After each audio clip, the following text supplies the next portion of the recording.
Mom and Pops. Today we're going to cook SISIG tofu or tokwa.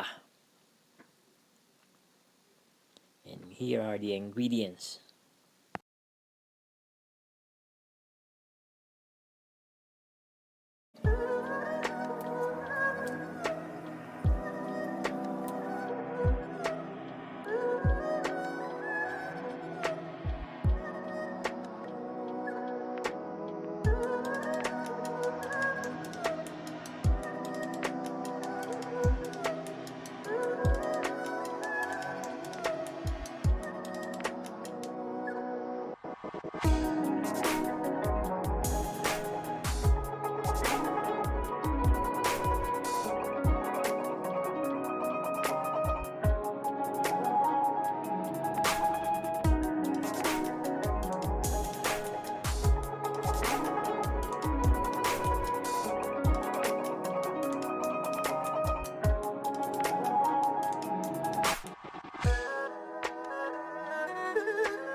There you have it, Mom and Pops.